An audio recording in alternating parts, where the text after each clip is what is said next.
By 2029, all adults in the UK will have to use it, but there are concerns it could be hacked by foreign states or criminals. I've risked my career to speak to you because I'm extremely concerned about it. The government insists it's the future and it's safe, but could digital ID put millions of people's data at risk? While debate rages in Britain, in Denmark, there's a far more relaxed approach when it comes to digital ID. Here, it's already used by 97% of the population. It's very good. It's easy. I think every Dane uses it. I think it's great. It's pretty nice to have it. I think it works well. Did you ever have any concerns about security, about hacking, about data, that sort of thing before you used it? No, not really. We're in Denmark. Things are safe.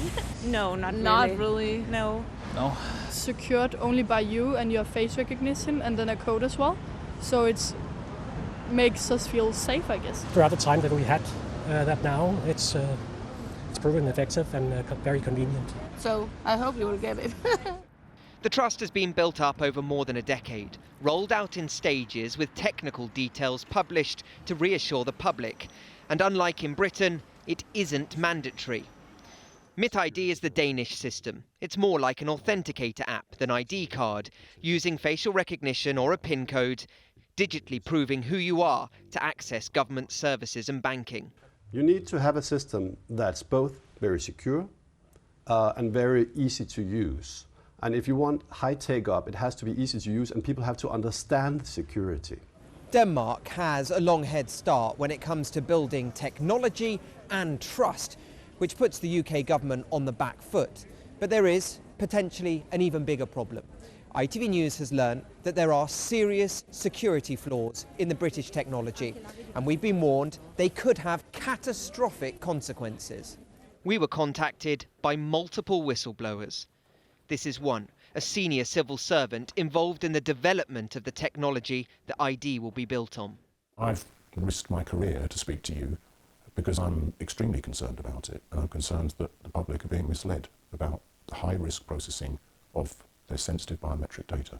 Well, it's potentially the worst, biggest data breach in UK government history. The vulnerabilities are standard things that you must not do, but they've been done. So it would not take any creative thinking for a state actor or for organised crime to target the vulnerabilities in digital identity. The government's mandatory digital ID will sit within a digital wallet on people's phones.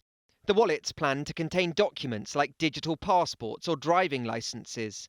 It's being underpinned by the government's One Login technology, already used by 13 million people for things like state pensions and registering as a teacher or social worker, a service which the whistleblowers claim is failing basic security standards.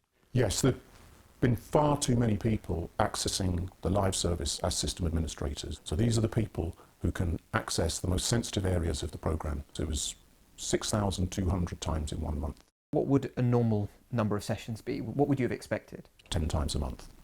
And this was 6,000 times? 6,200 times. Is it your feeling that foreign actors like Russia and China, or potentially organised criminals, may already be inside? Security testing in March this year, they found they could compromise a system administrator and hijack his session and then go into the most sensitive areas of digital identity, i.e. the code and the data, without being detected by the monitoring that should have raised an alert when that was happening. So we don't know if the system is already compromised or not. We have proven that it can be compromised.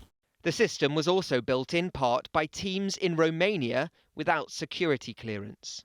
Highly sensitive documents leaked to ITV News show the National Cybersecurity Centre found One Login carried the risk of bulk theft of personal data, identity theft, the government being defrauded, economic damage, as well as people in witness protection, intelligence agents and foreign dissidents being identified. Remember, this is a live service. In Denmark, around 5.5 million people use digital ID.